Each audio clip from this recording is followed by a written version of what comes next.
नमस्कार, times of Swaraj में आप सबों का स्वागत है। मैं हूं संतोष सिंह और आज हम टाइम्स ऑफ स्वराज में हम बात कर रहे हैं कि बीपीएससी से जो शिक्षकों की बहाली हुई है, जरा उस बहाली प्रक्रिया पर अगर आप गौर करेंगे तो नियुक्ति से लेकर ट्रांसफर तक में विभाग लग रहा है जैसे बेचैन है। मतलब आपाधापी वाली स्थिति है कि कितना जल्दी जो लोगों को बहाल कर दिया जाए, पोस्टिंग कर दिया जाए, प्रोबेशन पीरियड में ही तबादला कर दिया जाए। मतलब सब कुछ आनन फानन हो रहा है।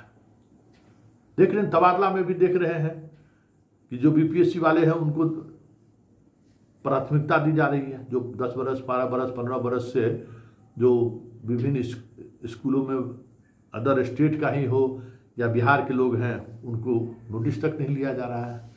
बीपीएससी को एकदम 1 साल हुआ नहीं, इसको सब कुछ मुहैया करा दिया जाए।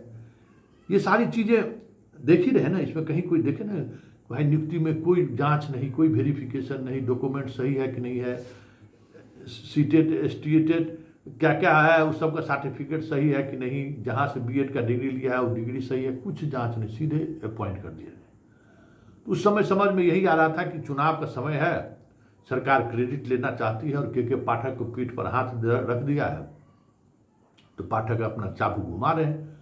हो रहा है बहाली, लेकिन बहाली से कहीं ज़्यादा तेज ट्रांसफर में भी देखने को मिल रहा है। ट्रांसफर में भी इसी तरीके की तेजी देखने को मिल रहा है। एकदम पूरा विभाग जो है उथल पुथल है, कितना जल्दी इसको ट्रांसफर कर दिया जाए। लेकिन ये समझ में नहीं आ रहा था कि भाई ये हो क्यों। भाई इतना दिनों से तबादले को लेकर शिक्षक सब आंदोलन कर रहे हैं कि शिक्षक सब क्या क्या नहीं किए, कोई नहीं सुना। लेकिन बीपीएससी वाले में इतना जल्दबाजी क्यों दिखा रहे हैं, ये चीजें हमें अटपटा लग रहा था कि ऐसा तो नहीं होना चाहिए। फिर विभाग के अधिकारियों से जो हमारी बातचीत हो रही थी, उस बातचीत में भी कुछ चीजें हमें समझ में आ रही थी कि कुछ चीज या तो हमसे छुपाना चाह रहे हैं वो लोग, या फिर घुमा देते थे। उसी दौरान हमको समझ में आया कि अच्छा, यूपी वाला से यारी का मतलब क्या है। यूपी निशाने में है। उस समय भाई हमारे मुख्यमंत्री जी इंडिया गठबंधन में थे, उनको लगता था कि हम प्रधानमंत्री बनेंगे, प्रधानमंत्री के हम उम्मीदवार होंगे। तो यूपी में के गांव उस समय में यूपी में नौकरी नहीं मिलता था, तो भाई टीचर के नाम पर जो है बहुत बहाल कर दो, 30, 40, 50 हज़ार शिक्षक, जयकारा लगाएगा यूपी में। और यूपी और बिहार में अगर समर्थन मिल गया तो प्रधानमंत्री बनने से कौन रोक सकता है।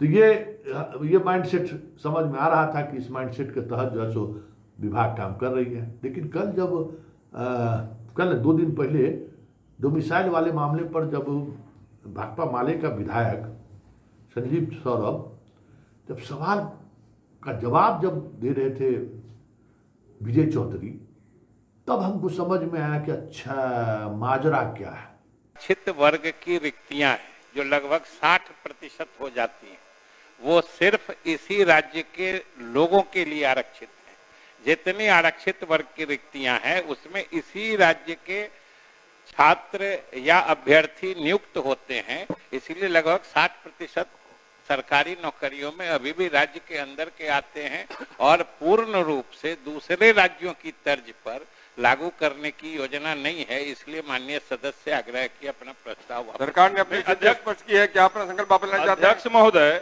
सरकार कह रही कि आरक्षित श्रेणी में दूसरे राज्य के नहीं है, महिलाओं में है और दिव्यांग श्रेणी में बड़ी संख्या में बिहार से लोगों से ज्यादा दूसरे प्रदेश के हैं। सरकार ने पूरी स्थिति स्पष्ट की कि आप महोदय, टीआरई 1 के समय सरकार ने डोमिसाइल लागू किया था। जब लागू हो सकता है एक बार, उसका भी क्लैरिफिकेशन जा रहा है। महिलाओं और दिव्यांग जो है वो हॉरिजॉन्टल रिजर्वेशन में आता है, मतलब क्षैतिज आरक्षण।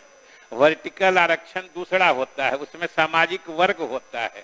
ये शारीरिक वर्ग के लोग हैं, महिला या दिव्यांग, ये उसी वर्ग के लोग को आता है। इसलिए वो क्लैरिफिकेशन जा रहा है, जो आप कह रहे हैं उसका निदान भी हो रहा है।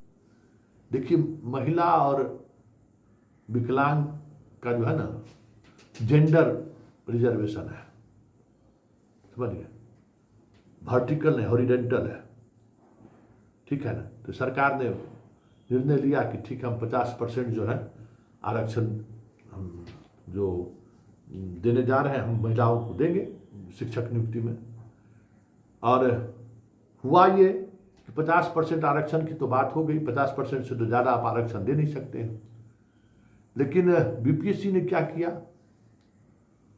हॉरिजेंटल रिजर्वेशन महिला और विकलांग में लागू करते वो लागू नहीं किया।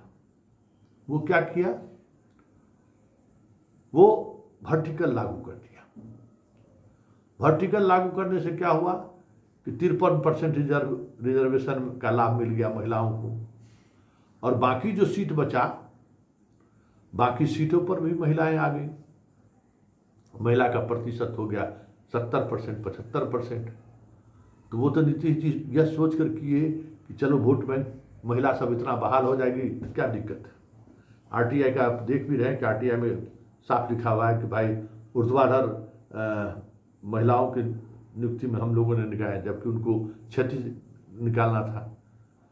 तो ये मामला है, सोचे कि इस सब तकनीक की चीज़ कौन समझेगा, निकाल लो, लाभ उठाया जाएगा महिला वोट का। लेकिन स्टूडेंट लोग चले गए हाई कोर्ट। आप हैरान हो जाएंगे कि 1 to 5 में जो है, अगर गौर करिएगा तो 64,835 शिक्षक बहाल हुआ है, जिसमें मात्र 26,268 पुरुष है और 38,585 महिला है। आप समझ जाइए 1 to 5 में। यही स्थिति TRE 2 में भी है। TRE 2 में भी वही हुआ, जो है सो वर्टिकल रिजर्वेशन दे दिए जनाब। अब फंस गया, मामला फंस गया है इस रिजर्वेशन का कि भाई इंदिरा साहनी वर्सेस भारत सरकार का जो केस है, या फिर यहाँ जो अभी जो बिहार सरकार जो है 65% आरक्षण किए, उसको सुप्रीम कोर्ट क्यों रोक दिया। भाई इंदिरा साहनी वाले जजमेंट माइलस्टोन जजमेंट है, 9 जजों का जजमेंट है कि 50% से अब ज़्यादा रिजर्वेशन नहीं दे सकते हैं। लेकिन इन लोगों ने 53% रिजर्वेशन भी दिया। उस रिजर्वेशन में आप जो है सो जो महिलाओं को रिजर्वेशन के का जो नियम है, कानून है, उसका पालन नहीं करके आप जो है सो उसमें वर्टिकल आपने रिजर्वेशन दे दिया हॉरिजॉन्टल के बगैर में। तो उस 50% से ज़्यादा रिजर्वेशन मिल गई महिलाओं को, जो संविधान के सुप्रीम कोर्ट के जजमेंट के ठीक विपरीत है। इतना ही नहीं, बाकी जो सीट बचा उसमें भी आप वहाँ देखिए तेजी क्या किया। वहाँ जो है 50%, 53% जो है वहाँ वर्टिकल रिजर्वेशन का लाभ दिया। शेष जो बचा ना वो हॉरिजॉन्टल के लाभ में आ गया सामने। मतलब हॉरिजॉन्टल क्या उसको लाभ नहीं मिलना चाहिए, वहाँ भी वो लाभ ले ली। अब 50 नंबर हमको भी है, 50 नंबर किसी लड़की को भी है, वो आ गई जनरल वाले कोटा में। तो संख्या हो गया 70%, लाभ मिल गया उसको। तो ये मामला जैसे ही हाई कोर्ट में गया और हाई कोर्ट में सुनवाई शुरू हुई, सरकार का दिमाग गुम, अरे क्या हो गया, सारी बहाली को रद्द करना पड़ेगा। पूरी बहाली प्रोसेस ही गलत हो गया है, पूरा रिजर्वेशन फॉलो नहीं हुआ है। जो बात आप कह रहे हैं ना, सुने ना क्या बोला ये विजय चौधरी मंत्री जी कि हम लोग सुधार के भेज रहे हैं।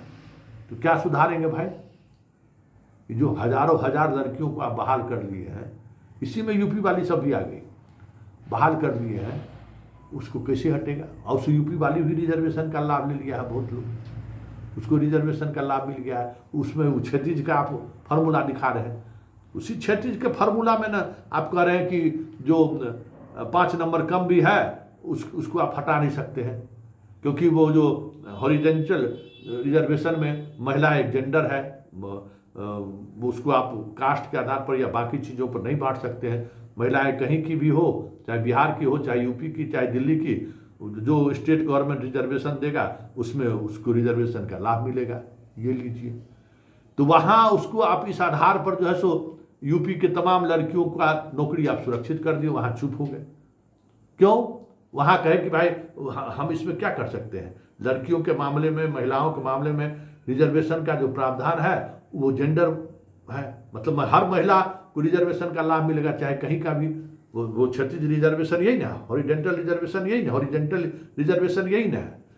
लेकिन बाकी जो बचा हुआ था उसको आप क्या किए, उसमें आपने जो है सो दूसरा रिजर्वेशन पॉलिसी लगा लिया, जो वर्टिकल है वो रिजर्वेशन आपने लागू कर दिया। इस वजह से इतनी सारी लड़कियां बहाल हो गई हैं। अब जानते हैं क्या हो रहा है, पिछले 6 महीने से चीफ जस्टिस के कोर्ट में ये मामला सुनवाई होना है, सरकार के पास कोई जवाब नहीं। शिक्षा विभाग कह ही रही कि गलती हो गई है, लेकिन सुनवाई होगी तो रद्द होगा। रोज सुनवाई की लिस्ट में आता है लेकिन 200 से बाहर रहता है, कभी सुनवाई पर आ ही नहीं रहा, क्योंकि जिस दिन सुनवाई होगी उस दिन नियुक्ति रद्द हो जाएगी। तो ये जो सरकार जो आपाधापी में है उसकी वजह यही है कि कुछ बीच का रास्ता निकाले, या फिर हाई कोर्ट कुछ जजमेंट दे तो उसको लेकर सुप्रीम कोर्ट चले जाए और सब शिक्षक इधर उधर चल जाएगा, तो लिस्ट मांगते रहिए, 2-4-5 साल सब खींच देगा, फिर कोई जजमेंट आएगा, नौकरी कंटिन्यू रह जाएगा। जैसे बिहार में क्या हुआ कि जो यूपी की लड़की जिस रिजर्वेशन का लाभ लेकर बिहार में नियुक्त हो गई 5% कम मार्क्स के बावजूद भी, जिसको अरवल के जिला शिक्षा पदाधिकारी ने नियुक्त अपॉइंटमेंट करने से रोक लगा दिया, गई हाई कोर्ट, तो पहला हाई कोर्ट का जज कहा कि नहीं ठीक हुआ, आप नहीं रह सकते, उस आधार पर हटना शुरू हो गया। दूसरा जज के पास गई दूसरी लड़की, कहा कि देखिए ये लड़कियों के साथ तो कोई अति व्यवहार नहीं होना चाहिए, वो तो उनको जेंडर रिजर्वेशन का लाभ मिलता है, तो बिहार की लड़कियों को 5% कम मिला तो हमको क्यों नहीं 5% कम मिलेगा, हम भी तो लड़की हैं। तो जज साहब कह के हाँ ठीक बात करते हैं, आप भी लड़की हैं तो आप लाभ ले लीजिए। तो एक जगह क्या कहते हैं हॉरिजेंटल रिजर्वेशन का लाभ ली और दूसरी तरफ वर्टिकल रिजर्वेशन का लाभ ली, दोनों रिजर्वेशन का लाभ लेके खेला चल रहा है। इसलिए विभाग थोड़ा घबराई हुई है कि कहीं अगर इस बात को लेकर ज़्यादा जिच हुआ तो पूरी बहाली प्रक्रिया रद्द करनी पड़ेगी।